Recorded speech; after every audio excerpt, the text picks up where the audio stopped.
Boa tarde, pessoal. Estávamos já morrendo de saudade, né? Hoje, nessa edição especial do Café com Jesus, nosso convidado Eduardo Rangel, que está aqui conosco. Seja muito bem-vindo, Eduardo. Muito obrigado. É um grande prazer te receber aqui. Hoje nós estamos com essa edição mais que especial e nós vamos falar um pouquinho de religião, de congregar em outras denominações e falando da necessidade e a relevância nos tempos atuais de termos, né, esse assunto falando sobre Jesus, que hoje muitas vezes acaba tendo um pouco de dificuldade e aceitação. Eu sou Angélica Vieira, sou da religião católica apostólica romana. Estou aqui com o Rômulo, né, que congrega na Igreja Videira. E estou aqui com o Eduardo, que hoje não congrega em nenhuma congregação, né, uma igreja física, mas é um grande pregador da palavra de Cristo. É um grande prazer ter você aqui conosco. Muito obrigado de novo. Estamos muito felizes de estar aqui com o Eduardo. Eu não vou falar muito, eu quero mais ouvir aqui e poder aprender e a gente disseminar algumas verdades do Evangelho, colocar em prática algumas coisas, algumas revelações que foi dada a cada um aqui. Principalmente o Eduardo tem muita revelação nas partes do Evangelho que nós vamos tratar aqui hoje. Vale ressaltar que aqui eu falo por mim, pelo Rômulo, né? Eu não represento aqui nenhuma congregação, nenhuma denominação. Eu falo aqui como cristão Rômulo, como irmão Rômulo, mas sem nenhuma dependência de congregação. Eduardo, como que você começou o seu ministério de pregação depois que você deixou a sua igreja física? Boa pergunta. Meus amigos, eu pregava em púlpito, eu pregava em algumas situações que era necessário eu pregar, me pediam, eu pregava.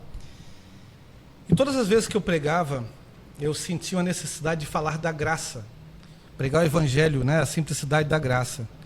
E começaram a me cortar e dizer que eu não podia pregar. Eu podia somente pregar aquilo que eles me diziam que eu tinha que pregar. E eu não conseguia entender onde que o Espírito Santo estaria ali, se é que eu não podia falar aquilo que eu acreditava que o Espírito Santo estava me conduzindo a falar. Então, todas as vezes que eu olhava um texto, que eles falavam que aquele texto estava dizendo alguma coisa, e eu via que o texto não estava dizendo aquilo que eles estavam me falando, e eles me cortavam, eu sentia uma necessidade de pregar o Evangelho fora dali. E quando eu saí, isso há mais de 20 anos atrás, eu me senti totalmente fora da caixa. Na verdade, eu fiquei pensando, será que eu estou ficando maluco? Porque será que é só eu que estou vendo isso? Por que outras pessoas não estão enxergando o que eu estou enxergando? E isso te traz uma situação de, será que eu estou certo? Será que eu estou errado? Por que só eu estou vendo isso? Então, quando eu decidi pregar esse Evangelho, existiu um senhor de idade, o senhor Areias, que já faleceu, que foi muito importante na minha vida. Pode ficar tranquilo. Então eu descobri que eu não estava sozinho. Tinha mais alguém que pensava exatamente o que eu estava vendo na Bíblia. E eu comecei a perceber que todas as pessoas que buscam a Deus, a primeira coisa que ela vê na mente dela é: preciso buscar um local, buscar uma igreja. Todas as pessoas, eu também fiz isso, buscar um local, sendo que Cristo, vou falar diferente, sendo que na Bíblia não existe isso. Quando Davi tentou falar, indagou Deus, falou: Senhor, eu moro em um ambiente, em uma casa feita de cedro, e o Senhor não. O Senhor mora numa tenda, que era o tabernáculo. Deus falou para Davi: eu não preciso disso. Eu vou em tenda, em tabernáculo, mas o meu objetivo é morar dentro de vocês. É ter essa moradia dentro de vocês. Então, eu comecei a compreender que esse tal buscar um local para buscar a Deus não existe. Você quer buscar a Deus? Busque dentro de você. Jesus Cristo morreu, sofreu por isso, para que você tivesse de novo Deus dentro de você, a presença de Deus. Essa é a minha religião, é o meu religare, é Jesus Cristo. E quando eu creio, quando eu entendo isso, eu vou começar a descobrir que essa tal igreja que eles pregam hoje não é a igreja. Por exemplo, eu sou julgado como desigrejado. Muitas pessoas falam, rapaz, Eduardo, você tem que voltar para a igreja. Eu falo, voltar para onde? Você está afastado. Afastado de quem, meu amigo? Se eu estou muito mais próximo de Jesus Cristo, o tempo todo, eu oro todos os dias, todas as horas. Se eu estou com a minha esposa, se eu estou dirigindo, todos os lugares que eu estou orando a Deus. Se eu estou numa briga, numa confusão, eu oro a Deus e acabo, graças a Deus, acabando por ali. Então, todos os momentos eu oro a Deus, seja bom ou ruim. Eu tenho Deus presente na minha vida, todos os momentos, mesmo errando. Quando eu cometo erro, que para muitos, pecado, naquele momento ali eu estou orando a Deus. Então, eu encontro Deus dentro de mim, em qualquer lugar. E se você vai na Bíblia, muitos vão dizer, mas espera aí, estão falando de templo, né? Denominação. Paulo fala, fuja das denominações, né? Das doutrinas de homens. Estou entrando em vários assuntos já, mas vocês podem me cortar a hora que vocês quiserem. Mas é um assunto muito polêmico, né? Porque as pessoas falam, mas tem que ter uma denominação para nós estarmos o corpo reunido. Eu não vejo isso na Bíblia. Se você for na palavra de Deus lá, você vai ver que Deus instituiu o tabernáculo. E você vai ver Deus falando que o tabernáculo é porque Deus queria estar no meio do povo judeu. Deus queria estar entre o povo, nem que fosse uma vez ao ano. Num lugar santíssimo ele se manifestaria. Você vê isso lá. Deus querendo estar com o povo. Mas quando Davi falou de construir um templo, Deus foi bem, eu não preciso, eu quero viver dentro de vocês, eu quero conviver com vocês. Mas como Deus é misericordioso, ele permitiu que Salomão construísse o templo.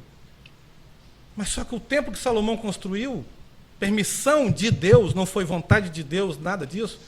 Esse mesmo templo, Jesus Cristo chegou diante desse templo e falou, em verdade vos digo que não ficará pedra sobre pedra do templo de Jerusalém. E não ficou, foi destruído. Jesus Cristo falou, em verdade vos digo que destruam esse templo, em 3 dias erguerei outro. De que templo Cristo está falando que em 3 dias ele ergueria outro? Se não fosse o templo do Espírito Santo, na ressurreição dele. E aí, logo depois, quando Cristo ressuscita, eu não vejo na Bíblia, momento algum, uma nova permissão de Deus para a construção de templo. Não vejo. Eu vejo homens querendo dar uma ajuda a Deus para formar uma situação de, não, isso aqui vai ser melhor. Vai ser melhor. Vamos criar isso aqui para as pessoas se reunirem. Mas quando elas trazem isso de volta, aí vem o problema. Qual o problema? Como sustentar isso? Para sustentar isso tem que ter dinheiro, porque tem que ter cadeira, ar-condicionado, tem que ter o carro do pastor, tem que ter o avião, tem que ter o plano de saúde do pastor, o plano de saúde da família, o colégio das crianças do pastor, e assim sucessivamente. Tudo isso vai englobar para uma situação que, acho que vocês vão me perguntar mais em frente, não vou falar sozinho aqui. Não. Eduardo, fala pra gente qual a tua ideia que tu tem sobre dízimo, que hoje a gente vai falar sobre coisas relevantes. Vamos falar sobre dízimo agora. A tua ideia de dízimo, como é pregado, dízimo está na Bíblia, mas a forma que ele é pregado nas congregações, eu quero ouvir a tua opinião sobre isso. Ok. Muitos falam, isso foi pregado para mim quando eu recém-convertido, está escrito. Isso é uma coisa que todos os pregadores hoje falam nas doutrinas. Cuidado, está escrito. Está escrito, tudo bem. Só que você vai olhar lá que está escrito, eu vi o próprio inimigo, o Satanás, falar para Cristo. Porque ele não sabia que Cristo era Cristo, né? Ele sabia que existia um homem falando que era filho de Deus. E aí ele foi lá desafiar ele. E falou, está escrito, se tu és o filho de Deus, lance daqui lá embaixo que os anjos protegerão. Está escrito, né? Só que Jesus Cristo, conhecendo mais a palavra, lógico, ele falou, mas também está escrito, não tentará ser o teu Deus. E muita coisa está escrita na Bíblia. O problema é, para quem, em que época e por quê? O dízimo era um cuidado que Deus tinha com o povo judeu. O dízimo era para os levitas, descendentes de Levi. Não podia ser descendente de nenhum outro homem, somente os descendentes de Levi. Os descendentes de Levi cuidavam do tabernáculo. O sumo sacerdote e os sacerdotes tinham que ser levitas. Somente eles. E o cuidado que Deus tinha com esse povo era que os dízimos, que não era dinheiro, nunca foi dinheiro, qualquer pessoa pode, não acredite em mim, né? Faça como alguns amigos meus, quando eu conversei, foram lá e fizeram o que eu falei. Vai na Bíblia, leia lá, não sou eu que estou falando, não é achismo aqui. É certeza de algo que eu estudei e vi lá. Os dízimos eram mantimentos. Mas esses mantimentos eram para quem? Para os levitas, que não tinham direito às terras, né, na hora da distribuição das terras. Então os levitas iam viver somente dos dízimos. Uma parte dos dízimos era para as viúvas, para os órfãos. Mas por que para as viúvas e para os órfãos? Porque as viúvas, quando ficavam viúvas, elas precisavam se alimentar. E os órfãos também. Então Deus tinha uma preocupação com essas pessoas. E os forasteiros que estivessem viajando. Então os dízimos tinha totalmente encaminhado para a sustentação desse povo. É um cuidado que Deus tinha com esse povo. Mas os dízimos era para o tabernáculo, para os judeus, para aquela situação. Muitos falam, né? Jesus Cristo foi na cruz e falou, está consumado, o véu se rasgou de cima a baixo. Sim, o véu se rasgou de cima a baixo. Que véu que se rasgou de cima a baixo? O véu do tabernáculo. Se o véu se rasgou do tabernáculo, não tem mais tabernáculo. Se não tem mais tabernáculo, não tem mais nada, perdão. Não tem mais dízimo, não tem mais levita, não tem mais sumo sacerdote, não tem mais sacerdote, não tem mais nada. Acabou o sacerdócio. Se acabou o sacerdócio, não tem mais nada disso. Então, para que levantar isso? Se você for estudar dízimo, até mesmo Malaquias 3:10, ele só cita Malaquias 3:10.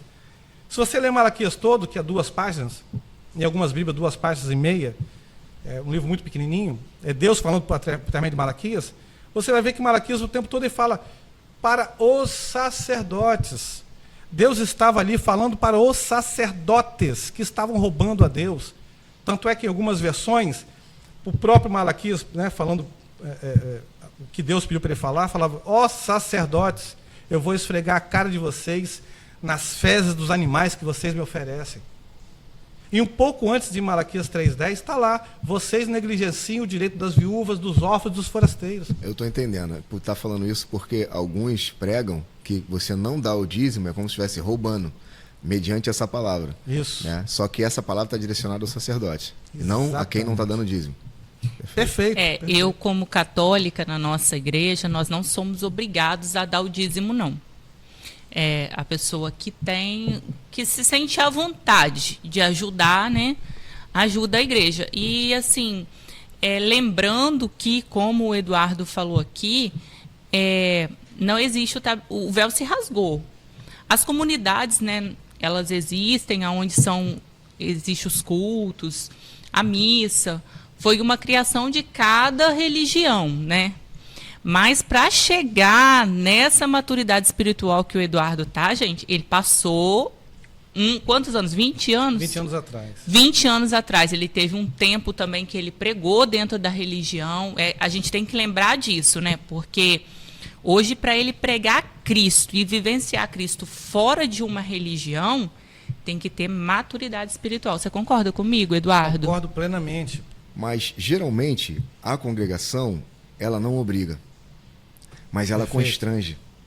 Entende? Como que ela constrange? Ela coloca um versículo que você está roubando, né? Interpretando que você está roubando de Deus sem dar o dízimo.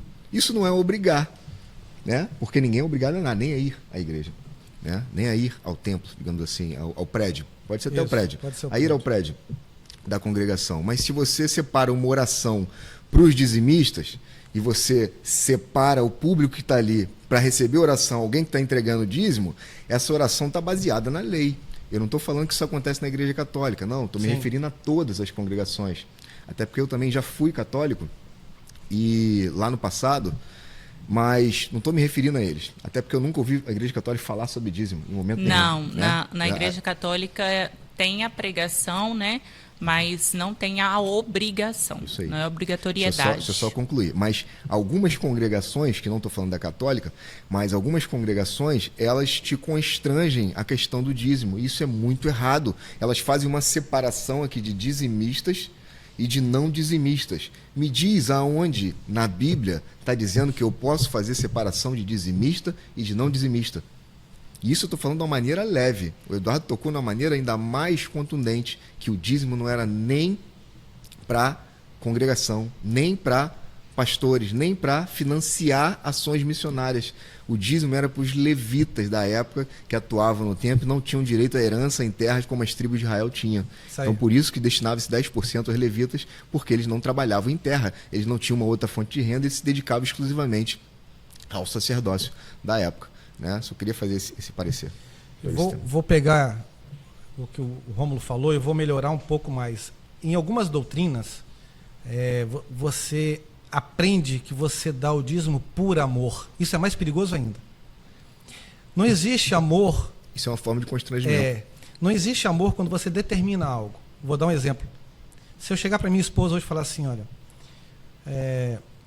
você vai lavar a louça todos os dias e vai fazer isso, isso, isso por amor.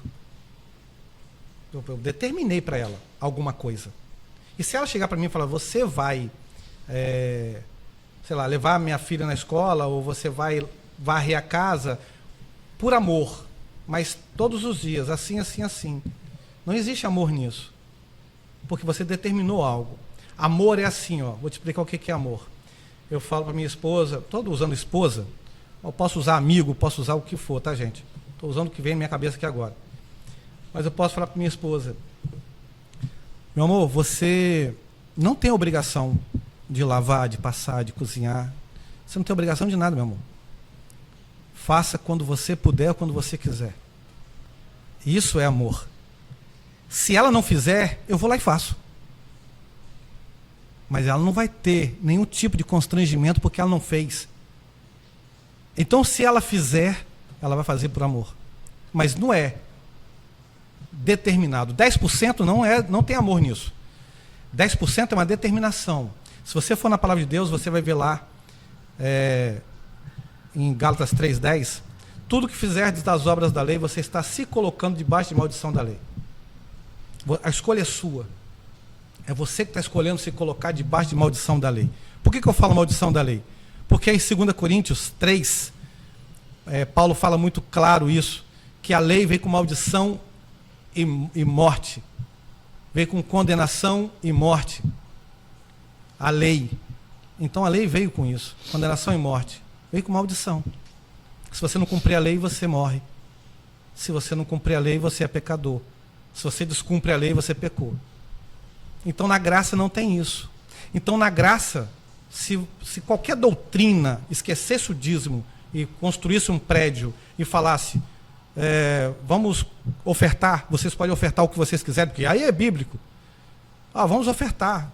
Para que oferta? Para fazer comprar um ar-condicionado, ou seja lá o que for. E eles ofertassem, ok. A oferta é de coração. Por que é de coração? Porque você vai ofertar o que você quiser. Uma pessoa pode ter $1 milhão e ofertar $1. Está tudo certo. R$1 milhão ofertar R$1. Está tudo certo. A pessoa pode ter R$10 e ofertar R$10. Está tudo certo. Perfeito. O que a gente vê hoje, Novinho, eu ouvi em algum lugar, tu vai saber de onde eu ouvi, o termo Nova Reforma Protestante. Né? Eu gostei desse termo. E quando eu falo isso, automaticamente, o pessoal que está na antiga Reforma Protestante, porque tem uma reforma protestante, uma nova Reforma Protestante acontecendo. Tem. Alguns não estão conseguindo enxergar, ou não querem enxergar, né? Mas está acontecendo, e não é nesse podcast, ela já está acontecendo há algum tempo. E esse termo está sendo pouco utilizado. Mas quando eu ouvi, isso me trouxe uma grande revelação. E realmente, e que reforma é essa? quando eu ouvi isso pela primeira vez. Que reforma está tratando isso? É justamente da mistura. Essa reforma, houve uma reforma protestante que misturou lei com graça. Né? Essa foi a primeira reforma protestante. Só que antes era só lei e controle, agora lei com graça. Houve uma reforma. A nova reforma protestante é o quê? Separar completamente a lei e da graça que remete à verdade completa. O que Paulo fez, né? Exatamente. Paulo separou. Só que agora colocando em prática, fora do controle de congregações, fora do controle de homens, mas no controle da verdade, da palavra. E a disseminação da internet, das bíblias online, né? Tudo isso deu acesso a todo mundo, porque agora tu já não precisa mais abrir uma bíblia e procurar e saber manusear ela para procurar uma coisa se é verdade ou não. Né? Então você tem a capacidade de botar lá no Google ou lá na Bíblia o versículo que alguém está falando, que algum pastor, ou líder religioso, ou padre, seja lá quem for que estiver falando, espírita, qualquer um que esteja falando sobre Bíblia, colocar lá e ver se o que ele está falando tem embasamento bíblico ou não, de maneira fácil, rápido e prática. Né? Então hoje a verdade fica muito mais fácil, eu agora com o Eduardo aqui, falar a verdade do que antes. Porque era muito difícil você debater com alguém que tem toda uma teologia ali de leitura, sendo que você não tem. Mas hoje é possível. Outra coisa, Angélica e Rômulo, o que acontece? Também eu via os pastores, os doutores hoje, né, os pregadores, fazendo um quebra-cabeça com versículos bíblicos. Né? Um quebra-cabeça, pega um versículo aqui, e acaba te provando o que eles querem. Perfeito. E quando você vai pregar para uma pessoa, um ateu ou não ateu, até acredita em Deus e acha que tem que fazer o bem e tal, e tá tudo certo para ele, fazendo bem que mal tem, né? Aquela coisa assim. A pessoa fala assim, cara, mas eu não vou conseguir ler a Bíblia. A Bíblia é muito grande. A pessoa tem um medo tremendo de ler a Bíblia, porque a Bíblia é muito grande. E realmente a Bíblia é grande. Só que ninguém chega para essa pessoa e fala assim, olha só, a Bíblia é grande, mas você não precisa ser um expert na leitura bíblica. Você pode separar para essa pessoa a Bíblia em 4 pedaços, ou 4 partes. Né? Primeiro, Novo e Velho Testamento. Depois você pega o Novo Testamento e fala para a pessoa, olha, o Velho Testamento não precisa ler agora. Você pode ler, mas é para conhecimento. Como Deus lidava com o ser humano antes de Cristo. Na verdade, Eduardo, como pregadora da palavra, eu até entendi isso, é muito reforçante falar isso com vocês, né? Muitas vezes nós vemos líderes pegando um pedacinho daqui, um pedacinho dali e acaba confundindo a cabeça das pessoas que estão ouvindo, que muitas vezes eles não estão ali usados pelo Espírito Santo, né? Eles estão ali falando o que eles querem passar para o público. Eles querem passar que você tem que ser batizado, que se você não se batizar você vai para o inferno, que você tem que dar o dízimo e às vezes as condições das pessoas não estão aptas a estar naquele momento ajudando a igreja, mas num outro momento, né, tá ali ajudando. Então, assim, quando nós vamos pregar o evangelho, nós precisamos de ter uma oração, ter uma intimidade com o Espírito Santo. Porque pregar o evangelho é você estar ali lidando com almas que estão sendo salvas, estão sendo resgatadas, e muitas vezes essas almas estão feridas, estão agredidas, estão deprimidas, estão oprimidas também, porque vivem debaixo de uma grande opressão, porque muitas vezes, eu falo também pela minha religião, nós precisamos de ter esse cuidado, porque às vezes o cristão vai ali, muitas vezes, para ouvir a palavra de Deus e acaba saindo dali revoltado, porque naquele momento que ele foi ali para o Espírito Santo agir, o irmão que estava pregando ali, ele não estava discernindo aquilo que o Espírito Santo queria, sim aquilo que ele sentia.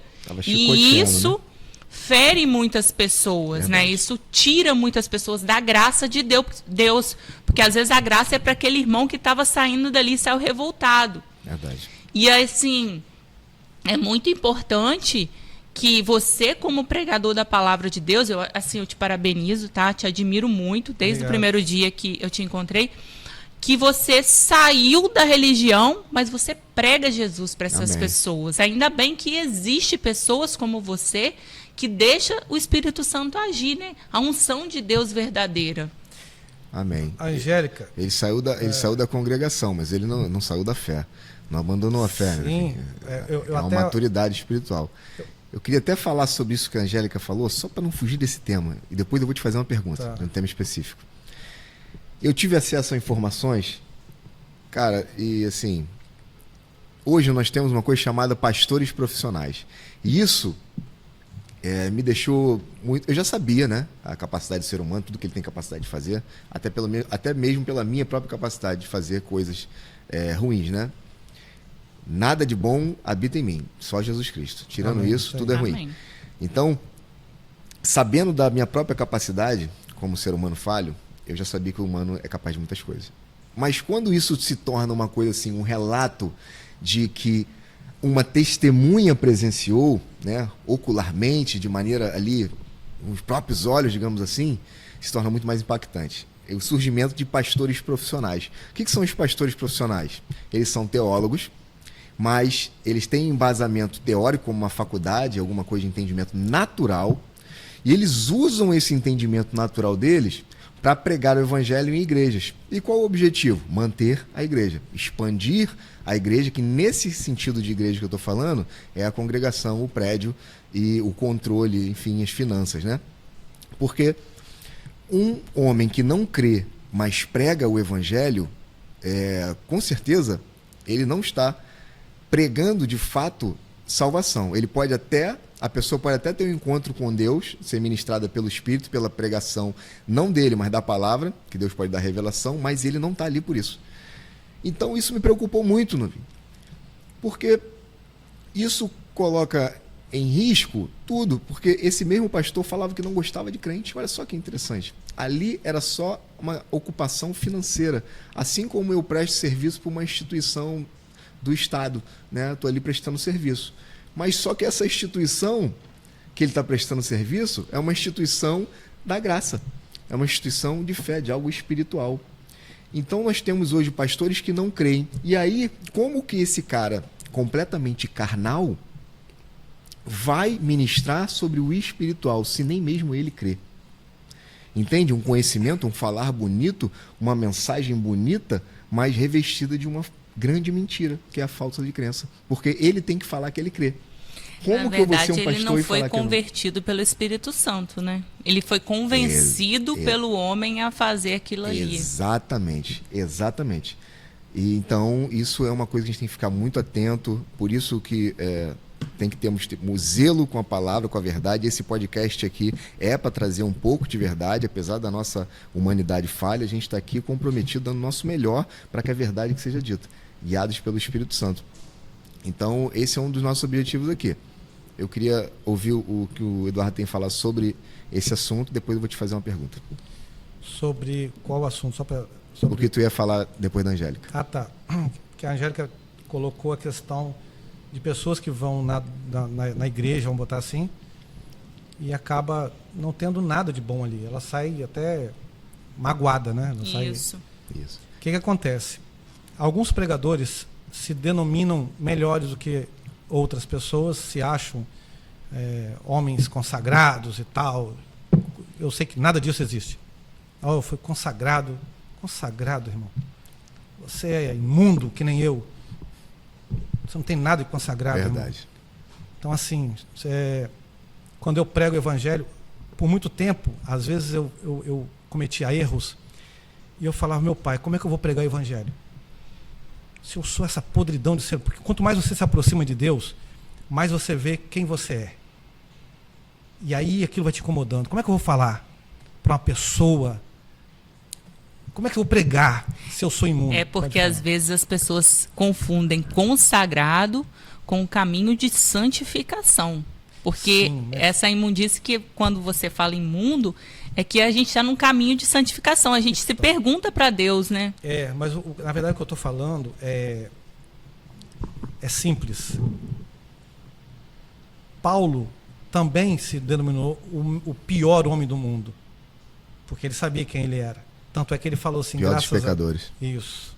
Graças a Deus que Deus enviou Jesus Cristo para me libertar do corpo dessa morte. Porque ele sabia a podridão de ser humano que ele era. E olha que eu estou falando de Paulo, que escreveu quase todo o Novo Testamento. foi levado, né, aos céus. Então, assim, a questão... a graça te basta. Isso. A questão é, quando você prega, você não prega de você, de momento algum. Você prega de alguém puro, santo, correto. Isso que é importante. E quando você prega, quando você está falando, e quando você aceita essa condição sua, você é santificado e justificado pelo sangue do Cordeiro. E como que eu posso explicar isso? Através daquela passagem de Moisés, quando ele se deparou de frente com a sarça ardente, e Deus falou: Moisés, tira as sandálias dos pés, você está em solo santo. Sendo que aquele solo ali não era santo. Só ficou santo por causa da presença de Deus. Então, aonde Deus habita, ali é santo. Se você aceita a presença do Espírito Santo, se você se coloca nessa condição, se você aceita Jesus Cristo, você é santificado, justificado pelo sangue do Cordeiro. Então você pode pregar o Evangelho. Porque senão, se eu não tivesse esse entendimento, nem eu, nem ninguém na face da terra poderia falar de Jesus Cristo. Ninguém na face da terra poderia falar do amor de Cristo ou da graça. Ninguém. Porque ninguém é santo. Ninguém é puro. Porque a palavra diz que todo homem foi Eu entendi o teu ponto. É porque quando eu falo eu sou justo e eu sou santo, de maneira seca, dá a entender que é por minha causa. Exatamente. E não é. Não é. De maneira nenhuma. Você nunca vai estar Perfeito. puro ou apto a falar de Deus ou da graça pelos seus méritos. Nunca. Perfeito. Você sempre vai estar pensando coisas erradas, fazendo coisas erradas, mesmo querendo fazer coisas certas. Eu não sei o que você vai me perguntar, mas eu vou deixar você me perguntar, porque eu também quero falar outra coisa, a questão de pessoas que entram em uma certa doutrina, ou qualquer doutrina, ou templo, ou igreja, e sai de lá decepcionada. Então, Eduardo, a questão da homossexualidade e as congregações, as igrejas, da maneira que são tratadas, o que você tem a dizer sobre esse assunto, da homossexualidade, da fé nas igrejas e congregações? Maravilha, excelente pergunta. Nós sabemos que existe, para Deus não existe pecadinho, pecadão, né? Não existe. Perfeito. Então, o seu erro, o meu erro, o erro da Angélica, o erro de qualquer pessoa que está nos assistindo agora, pode ser simplesmente implícito.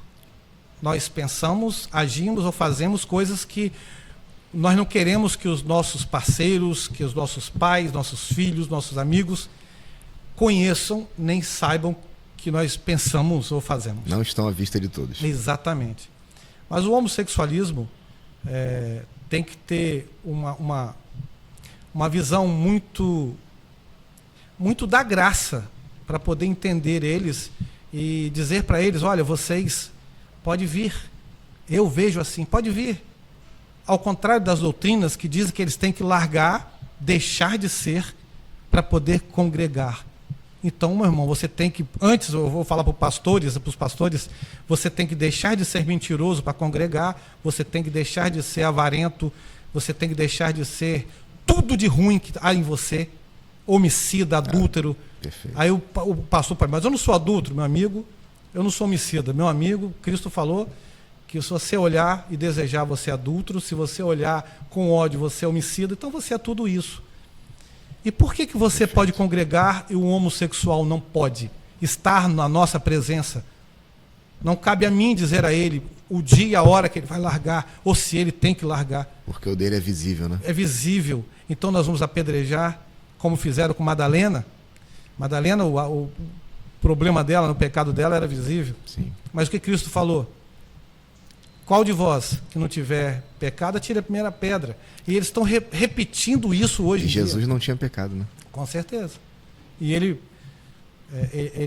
não, na verdade, ele não falou para Madalena que ela poderia continuar. Ela só falou: vá e não peques mais. Mas quando hoje, eu já preguei para homossexual, tanto homem como mulher, e todos dois foram momentos muito doidos, assim, difícil falar. Porque você sente, quando você fala com eles, a dor que eles sentem. E essa dor ninguém quer. Cristo falou assim, olha, eu vim para trazer um jugo leve para vocês. Por isso que eu falo que eu prego a simplicidade do Evangelho de Cristo. Por que eu prego a simplicidade do Evangelho de Cristo? Porque Cristo veio trazer essa tranquilidade, que é a graça. A graça não mais é... Eu já tomei aqui bastante água, continuo com sede, minha boca está seca. O Rômulo já tomou 3 copos d'água e continua com sede. O que é Cristo? Cristo é a água que mata toda a sua sede. Amém. E é isso que eu prego. Não precisa de nada. Não precisa de me seguir, porque eu não tenho... Quem está me ouvindo aqui fala, poxa, eu vou seguir aquele cara. Não vai me seguir, meu irmão. Eu não tenho nem para onde levar vocês, quem está me ouvindo. Não vão me seguir. Eu não tenho. Minha casa é pequena, não consigo comportar mais do que 5, 6 pessoas para uma religião, para uma reunião dentro da minha casa. Eu posso pregar na praça? Posso. Posso pregar na praça, mas uma hora vai ficar cheio de pessoas. Eu não prego para ninguém me seguir. Pelo contrário, eu dou uma liberdade para essa pessoa seguir Cristo. Eu dou essa liberdade para ela seguir Cristo, um caminho. Na verdade, né, quando a gente prega para o homossexualismo, a gente vê, né, a carência que eles têm de acolhimento. E muitas vezes as pessoas vão com um jugo de ofensa, né? E são pessoas assim feridas, que a sociedade às vezes, muitas vezes tem um preconceito, né?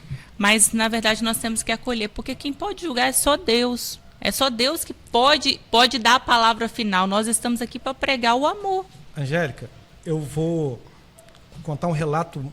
Eu falei que eu preguei para homossexuais, preguei sim, tanto para homem como para mulher.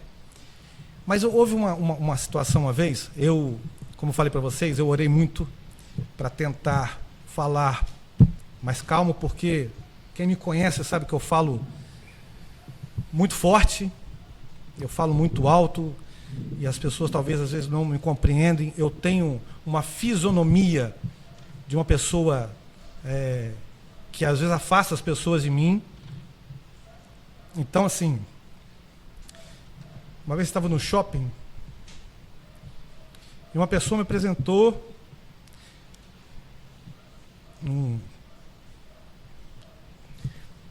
Mas é só fisionomia isso daí. Esse camarada, quando ora, meu amigo, é uma coisa tremenda. Apaixonado por Cristo. Eu fui apresentado a um homossexual. Ele falou para mim assim: meu irmão, me perdoa. Você passava aqui sempre. Eu tinha medo de você. Eu falei, medo de mim por quê, cara? Ele falou assim: você parecia que ia me matar. Eu olhava você e via aqueles homens que não podiam ver um homossexual que queria me matar.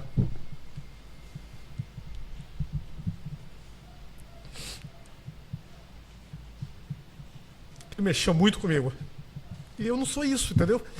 Eu, na verdade, eu sou considerado... pelo amor de Deus, o que é isso? É Jesus Cristo. Vamos lá. Eu sou considerado machista. Eu sempre falo que eu não sou machista. Eu sou macho. Eu sou homem. Mas se um filho meu for homossexual, tá tudo certo. Eu vou amar ele do mesmo jeito. Se a minhas filhas forem lésbicas, eu vou amar elas do mesmo jeito. Então, não tem essa conversa que eu sou homofóbico, machista. Não sou nada disso. Eu só sou um homem, macho. Graças a Deus. Mas eu tenho um amor imenso por essas pessoas, que eu vejo que são as mais julgadas e condenadas. Não são só julgadas, elas são julgadas e condenadas. E se qualquer uma delas que está me ouvindo quiser ir na minha casa amanhã conversar comigo, eu vou tratar elas da mesma maneira que eu estou falando aqui agora, com muito amor, carinho, e vou pregar para elas Jesus Cristo. E se ela falar que, como é que eu faço para... Meu amigo, é você e Jesus Cristo, é você e Deus. O Espírito Santo de Deus vai cuidar de você. E se ela tiver uma necessidade também de estar dentro de uma igreja, Deus vai conduzir qual igreja ela vai seguir. Sem problema. As pessoas, elas são livres Para fazer as escolhas. Com certeza. Eduardo, essa questão é muito da aparência, né? E as congregações, as doutrinas, elas prezam muito pela aparência. Por isso que os homossexuais, o homossexualismo, ele é constrangido nas igrejas, porque como é visível, é algo visível que a palavra de Deus fala e é um pecado e que é visível aos olhos de todos, né? Quando houver uma gravação, vai apresentar ali. Se a pessoa falar, vai apresentar ali indícios. A forma da pessoa se expressar é uma coisa perceptível, digamos assim, muito aos olhos. E igual eu tô aqui, vou dar esse exemplo. Tô aqui, bem vestido, né? Tô com essa blusa bonita, tô com a calça, tô com tênis. Se você me julgar pela aparência, eu estou sendo uma boa pessoa. Falo aqui, não falo gíria, não tô xingando, tenho uma boa dicção, tô aqui apresentando, tô com o cabelo cortado, né? Tô com esse bigode feio aqui, mas faz parte, né? É para quebrar um pouco. Mas eu poderia estar aqui de bermuda, chinelo, camisa rasgada e todo sujo. Qual seria a percepção? E quando eu falo percepção, eu não estou julgando ninguém que tem essa percepção, porque eu mesmo hoje, quando fui experimentar essa roupa no provador, eu estava com uma outra roupa. Quando eu botei essa roupa, eu falei, caramba, como eu estou bonito, como eu estou legal. Mas quando eu tirei a roupa e voltei para a roupa que eu estava anteriormente, É a mesma pessoa. Era a mesma pessoa. Só que para mim, até eu achei estranho. A visão que eu tive minha no espelho. Se eu consigo ter essa diferença de mim mesmo através da roupa, imagina os outros. Só que, pegando esse gancho, a congregação, ela quer que a igreja, digamos assim, os membros, eles tenham uma visão, uma aparência de algo bom. Apesar de isso não significar nada, porque o Rômulo é o mesmo. Com essa roupa ou sem. Né? Eu internamente sou o mesmo. Mas externamente muda muito. A aparência do bem. Né? Então isso é uma coisa, por isso que talvez não só o homossexual, mas todo aquele que questiona qualquer coisa dentro da congregação, ele é de certa forma excluído e constrangido a não fazer isso. E chamando a atenção também, eu fui na missa e o padre falando sobre o matrimônio, e também é um julgamento muito grande hoje na sociedade, as pessoas que são divorciadas, né, que não dão certo, estão em segunda união, ou estão juntadas. E isso eu estou falando para a religião em geral, tá, gente? É assim, às vezes as pessoas julgam muito, às vezes não, principalmente as pessoas que estão congregando dentro da religião, né? O Eduardo, como já participou, ele deve entender muito bem. Sim. E o padre, ele falou uma coisa que me chamou muita atenção, que ele falou assim, como que eu vou julgar um irmão de segunda união se o casamento dele já começou errado? Por quê? Porque muitas vezes as pessoas estão ali, elas são obrigadas, e é o que ele falou, isso também é na parte protestante. Você é um jovem que está na igreja, você é obrigado a casar, você é obrigado a casar com aquela pessoa, e naquele momento a pessoa não tem nem maturidade para o casamento. Ela não tem. E aí, ou às vezes o pai e a mãe conhecem o fulano de tal, ela é melhor para você casar com fulano de tal, e a pessoa vai lá e casa. E aí, quando chega 10, 15, 20, 30 anos depois, eles se separam, aí fala assim, mas nossa, tantos anos, tanto isso, tanto aquilo. E aí o padre deu exemplo de um casal de jovem que eles participavam da igreja, eram super apaixonados, namoravam por 7, 8 anos. Ele fez o casamento deles. Deu 2 anos de casado, estava só a bênção, a casa toda destruída. E ele foi nessa casa desse casal para tentar, né, conversar, resgatar o casamento. E era julgamento, era isso, era aquilo. Enfim, o que aconteceu? Eles casaram, porque tinha muitos anos que namoravam. Para a sociedade, para a igreja, eles já estavam na hora de casar. E eles não estavam preparados, porque aquilo não era da unção, não era da vontade de Deus. E se separaram. Então, assim, às vezes na sociedade, dentro da religião, são assim, sofrem. Infelizmente, a gente Fala que, não, hoje está tudo normal. Não tá. Não é normal. Ainda existe ainda quando chega uma pessoa que a família foi desfeita, né? Aí as pessoas já olham de uma outra maneira. Principalmente se tiver pessoas casadas, não sabem acolher essas pessoas, né? Hoje em dia, como a gente vai conversando aqui e vai aparecendo assuntos. Esse é um assunto muito bom para ser conversado. Primeiro que existe, quando se fala de casamento, existe uma festa, uma cerimônia do casamento. Sim. E existe o casamento quando as duas pessoas tornam-se uma só carne, quando elas decidem ter um compromisso. Quando você vai para a legalidade, né, aí você vai começar a colocar esse tipo de julgo para as pessoas. Mas quando vai para a graça, o que eu sempre respondo para as pessoas é: gente, nós estamos na graça. Então, você quer julgar uma pessoa porque ela se separou e tal, então você está dizendo o que para mim? Que essa pessoa não pode se casar de novo, ou não pode ter um outro amor? Uma outra família, então, né? é julgamento. O tempo todo vai ser julgamento. Se é julgamento, você está tirando essa pessoa da graça. Você está deixando ela de ter uma salvação, porque você está tirando ela da salvação. Ou seja, para essas pessoas, então, a salvação não serve. Ela não vai ter salvação. Então, eu pego algumas coisas na Bíblia, e uma passagem bíblica que está no Velho e no Novo Testamento, que qualquer pastor, qualquer pessoa que se sinta pura, ou prega esse tipo de pureza aqui na terra, eu falo para ele o seguinte: olha, existe uma coisa que eu tenho certeza que você, eu, todos nós, jamais poderemos ser uma pessoa verdadeira. Porque o próprio Jesus Cristo falou que todo homem é mentiroso. Aquele que disser que não é, está mentindo agora. Então, se todo homem é mentiroso, se Cristo afirmou, não há homem na face da terra que vai dizer que não é. Porque vai estar querendo falar que Cristo é mentiroso. Então, se Cristo não é mentiroso, todos nós somos mentirosos. E a palavra de Deus diz que os mentirosos não entrarão no reino dos céus. Como é que pode? Só tem uma maneira desse mentiroso que sou eu, você, todos nós, entrarmos no reino dos céus. Através da graça, através de um que não foi mentiroso. Quem não foi mentiroso? Jesus Cristo. Amém. Perfeito. Eu queria falar sobre uma coisa aqui, é um assunto bem relevante, mas isso iria me expulsar de 90% das congregações de doutrinas de homens que existem, né? Que o pecado, ele não é um problema para Deus.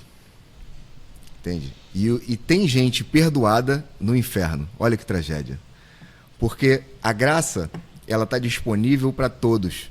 Até mesmo Adolf Hitler, ser humano horrível, né? Aos nossos olhos, foi amado por Deus. E tinha graça disponível para ele há quase 2000 anos atrás, né? Jesus amava Adolf Hitler. Essa é uma verdade difícil de engolir, porque estamos contaminados com merecimento. Então, aquele parente teu, aquela pessoa que não crê em Jesus, mas é bonzinho, não faz mal a ninguém, digamos assim, essa pessoa, se não crê, vai para o inferno. Mas há graça disponível para ela, né?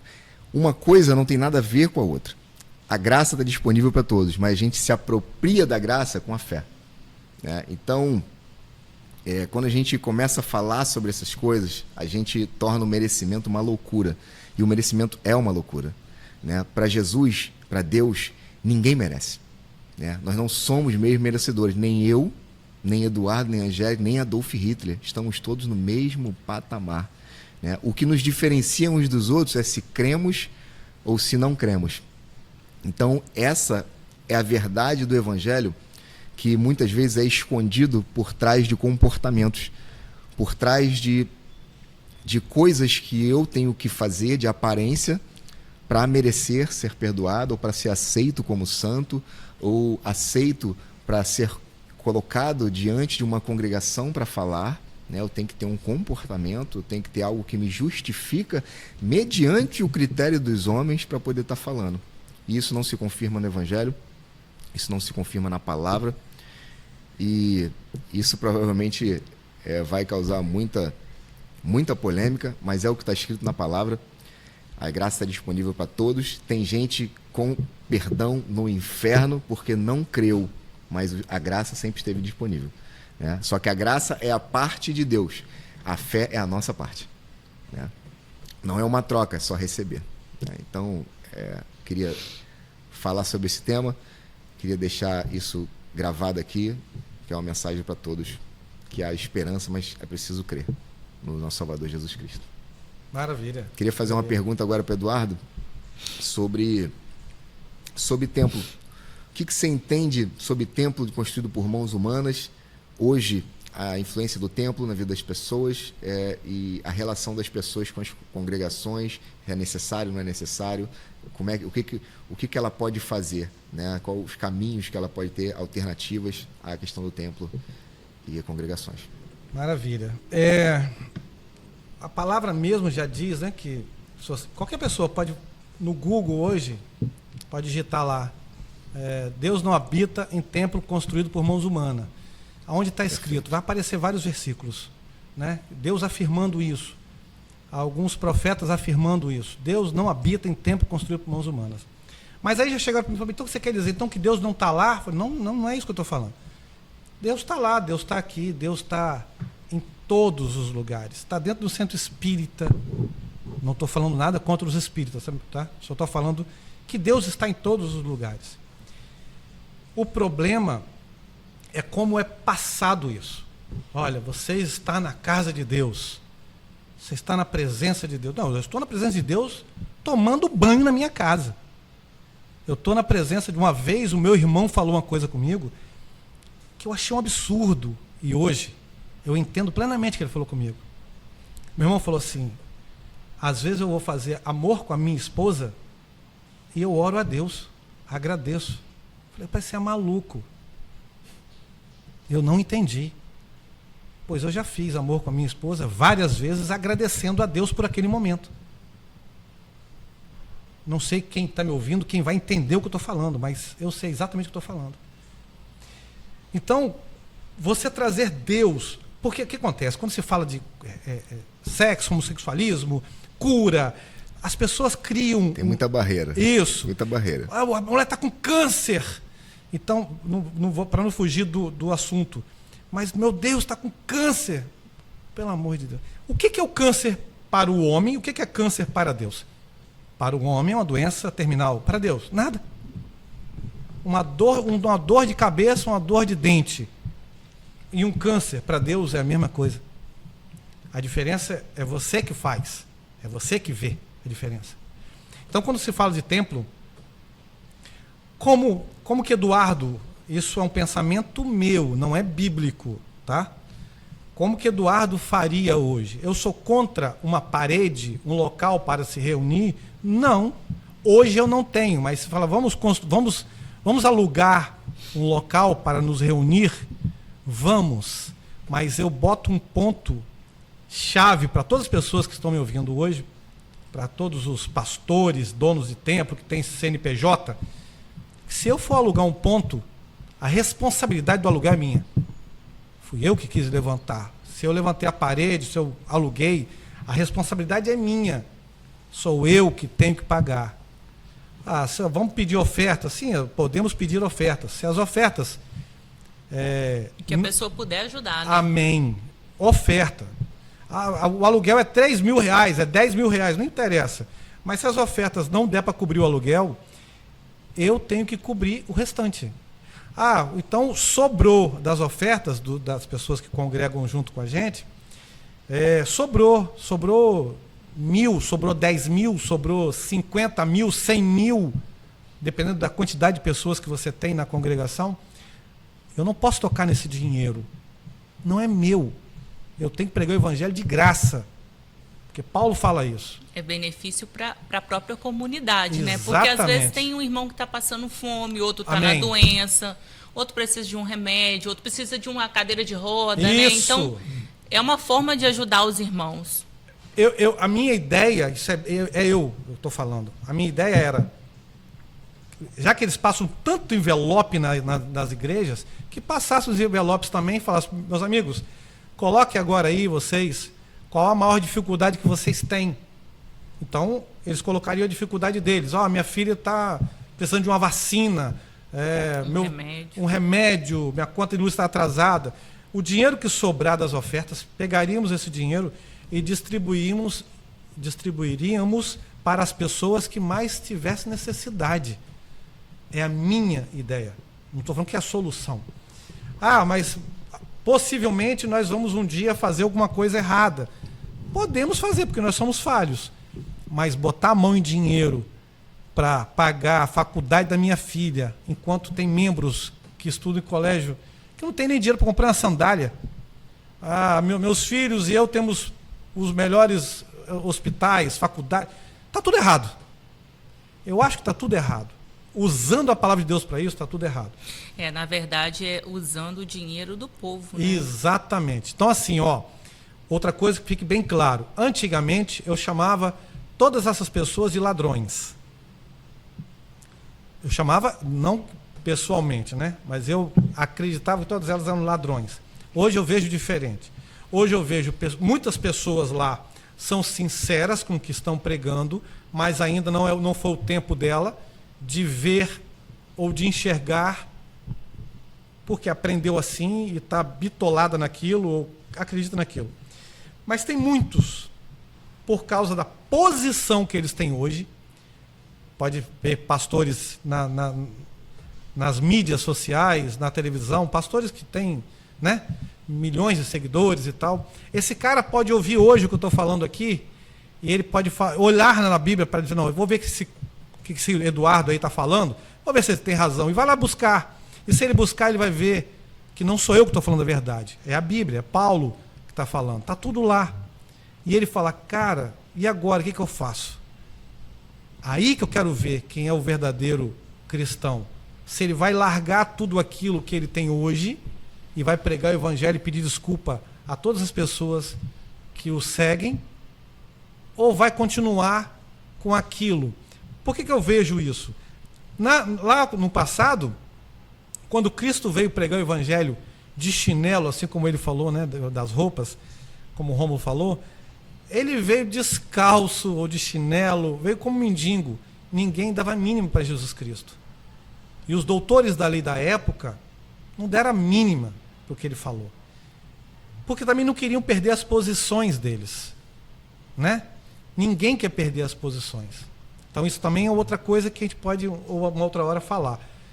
Quais são os pastores hoje, ou os padres, que vão deixar as posições que eles têm, se descobrirem a verdade? Será que eles vão largar ou se eles vão continuar? Vai ficar na balança aí. Na verdade, aí já entra lá no Apocalipse, né? Que existem os falsos pastores. Isso eu estou falando num todo, tá, gente? Sim, sim. Então, esse julgamento é somente Deus, né? Quando fala dos falsos profetas, é exatamente isso. Se você for ler o texto, quando fala de falsos profetas, está falando de pessoas que pregam o evangelho. E quem são essas pessoas que pregam o evangelho? São hoje os pastores, são hoje pessoas que se denominam pregadores do evangelho. Então, uma vez eu aprendi, até mesmo no jiu-jitsu, se eu for ensinar, e os meus alunos eu ensino isso, se você vai ensinar, ensina certo. Porque se você ensinar errado, depois para você consertar, fica difícil. Quando eu era de uma denominação, eu ensinei muita coisa errada. Isso me dói muito, mas é o que eu tinha aprendido na época. Então eu fiz muita gente escravo da lei. Eu fiz muita gente fazer muita coisa baseado na lei. Escravo forma escravo. Exatamente. Livre forma livre. Exatamente. É isso aí. Então, se você vai ensinar, busca primeiro, não porque você ouviu, mas porque você foi lá e confirmou. Existem pessoas na minha vida que eu perdi a amizade. Pessoas amigas, que quando eu falei a questão de alguns assuntos de verdade na Bíblia, de verdade, pessoas falam, cara, você está louco, irmão. A minha vida é abençoada. Minha vida é maravilhosa porque eu devolvo o dízimo. Eu falei, sério mesmo? Mas espera aí, então, eu posso citar nomes de pessoas que não vou citar aqui, mas nome de pessoas de televisão que são ubandistas, são, sei lá, macumbeiras, são nada também, são de várias situações que têm muito mais dinheiro, são muito mais abençoados do que você, irmão. As pessoas confundem muito também isso, bênção, né? Que falam de bênção materiais. E não é isso que a Bíblia diz. A Bíblia não fala, pelo contrário, se você for ler o que a Bíblia fala o tempo todo para se afastar do dinheiro. Não? Na verdade, quando Jesus ele passava nas cidades convidando os discípulos, né, vem ser meu discípulo, ele falava: larga tudo, deixarás tudo e me segue. Inclusive pai, mãe. Então, nós precisamos também, para seguir Jesus, para pregar Jesus, a gente precisa se dispor, se despir, né, das coisas que são materiais. Exatamente. Negue-se a si mesmo, pegue sua cruz e siga-me. E me segue. É interessante esse versículo que tu falou aí, eu refleti sobre ele essa semana. Existia um público que Jesus estava falando isso, né? Esse público eram os discípulos, né? Da época dele. E esse texto, ele, se trazido para hoje, ele pode ser muito mal interpretado. Por que eu digo isso? Porque quando Jesus falou isso, ele estava vivo. E ele estava cumprindo a lei, né? Como eu, cumpridor de lei, falarei que não é para cumprir. Até posso, porque ele é Deus. Mas, como já fez, no dia de sábado. Mas ali, ele estava dando uma notícia, uma preparação para os discípulos dele. Hoje, esse negue-se a si mesmo, pegue a sua cruz. Qual é a nossa cruz hoje? Fala a verdade, qual é a nossa cruz hoje? Né? A gente não tem cruz hoje. A nossa cruz foi paga por ele, para nós. Entende? Hoje não tem mais cruz para mim. Não tem. O negue-se a si mesmo, que ele estava apontando lá para o agora do que ia ser feito, que está consumado hoje, na verdade, era a crença nele de que eu já sou justo nele, santificado nele, e já sou herdeiro de Deus nele. Na verdade, né? Não é sobre a cruz, é sobre a renúncia para você viver o evangelho, para você pregar o evangelho, para você ser realmente um cristão. Essa renúncia é Cristo. Essa renúncia é eu morrer para mim e viver para Cristo. E viver em Cristo. Mas naquela época era uma renúncia mediante também as leis, porque estávamos na época da lei. Hoje não é mais para lei. Tem gente que pega esse versículo e coloca hoje, tá vendo? Você tem que carregar a sua cruz, você tem que cumprir a lei, você tem que se justificar. Entendi, o que não é mais hoje. Não, hoje a renúncia é eu matar Mas esse eu entendi Rômulo, que a Angélica falou. esse Eu Rômulo entendi. velho. Ela falando, essa fala minha, me veio com a revelação que eu tive nesse assunto. Mas eu também concordo com o que ela está falando. Só que a pegada da renúncia de si mesmo é apontando diretamente para o sacrifício que Cristo fez. E quando ele falou cruz, é porque ainda não tinha feito a cruz na época. Entende? Então, a vida seria, de certa forma, teria uma cruz a ser paga naquela época, era a época da lei. Mas hoje a nossa renúncia, existe renúncia maior do que você matar aquilo que você acha que te justifica em si mesmo, você morrer para você e você renascer em Cristo. Que renúncia pode ser maior que essa? Né? E que renúncia pode ser maior do que você saber que você não tem nada de bom em si e que tudo que tem de bom é Cristo. Vou te falar uma renúncia que é muito perigosa, né? Que as pessoas não querem se renunciar. Quer ver uma coisa? Os nascidos de berço, de doutrina. Ou de doutrina, eu falo de igreja, de religião. Eles nasceram lá. Então, assim, eles acham... não estou nem julgando, tá? Eu estou falando o que acontece de verdade mesmo. Como o cara nasceu dentro de uma doutrina, ele acha que foi abençoado. E ele não vai renunciar àquilo quase por nada, privilegiado. Isso a palavra não confirma isso. Exatamente. Talvez a renúncia dele... Onde abundou o pecado, superabundou a graça. Por mais que ele ache que não tem pecado, né? Que tem essa ilusão. Exatamente.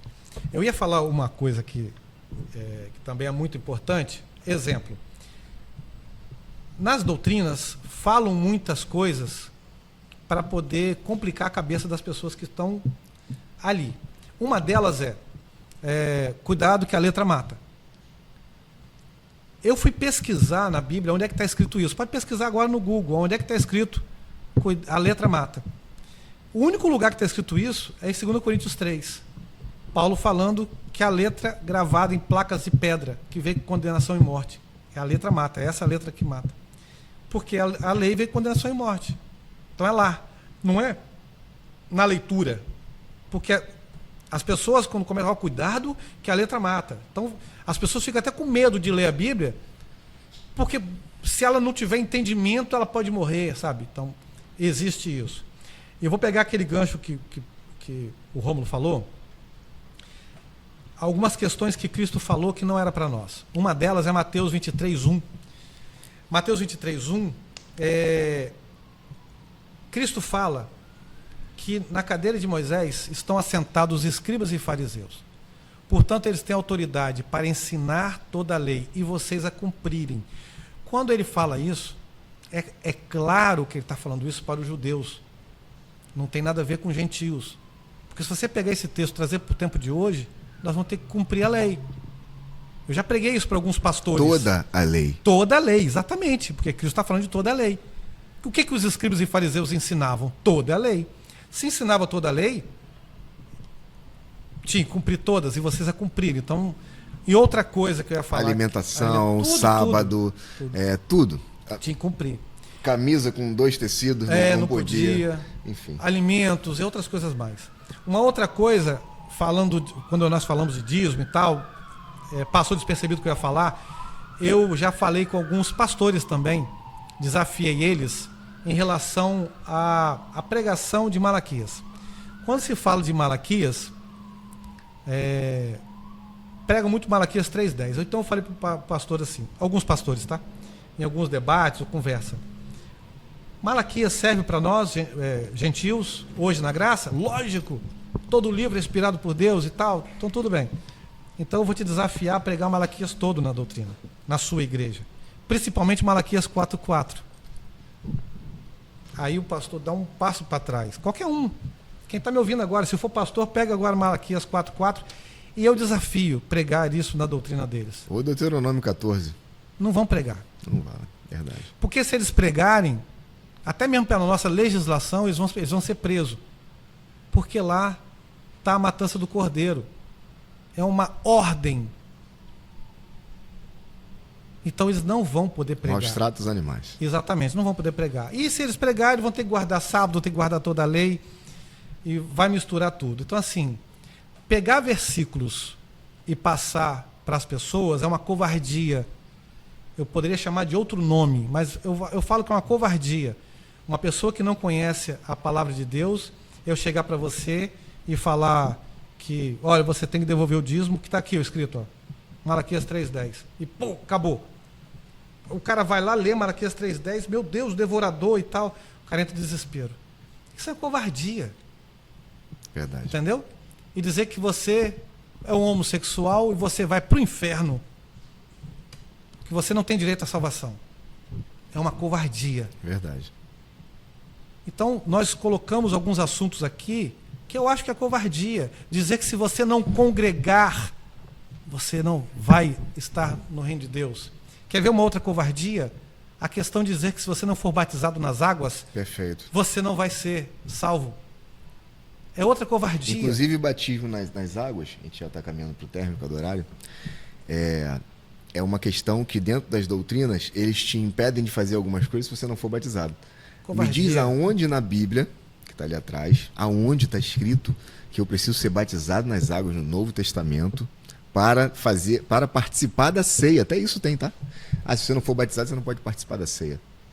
Se você não for batizado, você não pode exercer uma função. Me diz aonde que isso se confirma na Bíblia. A questão do batismo nas águas. Não tem confirmação. Não tem nenhuma. O João Batista falou... Tem uma forçação de barra. Forçação de barra. Agora, explícito, não tá. João Batista falava que eu vos batizo com água para o arrependimento, mas virá outro que não vos batizará mais com água, e sim com o Espírito Santo de Deus. Amém. E ele veio. Então hoje, se você, por exemplo, eu posso ser batizado na água? Lógico que pode. Você pode. Poder, você pode tudo, né? Mas nem tudo te convém. Mas como é que eu vou saber que eu sou batizado com o Espírito Santo? Não sei. Não sei. Não tem como saber. Não sei, Humanamente impossível. E assim, para terminar, eu escolhi uma palavra aqui para compartilhar. queria falar uma coisa também antes de terminar. Pode falar. Queria falar sobre a graça. Geralmente, quando a gente toca no assunto da graça, que é a favor, a definição de graça é favor e merecido, as pessoas têm a impressão, igual tu tá me vendo aqui, tatuagem, tá, esse negócio todo, questão de aparência, que o favor imerecido e a graça de Deus é desculpa para pecar e viver na lama. Mas isso é uma mentira. Mentira. Deslavada ainda. Porque é justamente para quem não merece. Merecer é sempre uma loucura. É sempre uma loucura. Você tem uma cabeça de merecimento mediante a palavra de Deus. Se você leu um pouco da palavra, você já vai ver que é uma loucura. É impossível você merecer, né, a graça de Deus. Ela é imerecida mesmo. Isso não é desculpa a pecar, porque eu sou completamente imperfeito até o dia de hoje, mas quem me conheceu no passado sabe que eu era muito pior, né, do que eu sou hoje. Pessoas que me conhecem vão estar vendo essa gravação desse podcast e talvez essa lembrança do que eu era, do antigo eu, pode vir à tona. Agora ele está falando isso para fazer dentro da igreja, de forma abençoada, o que ele fazia antes. Não.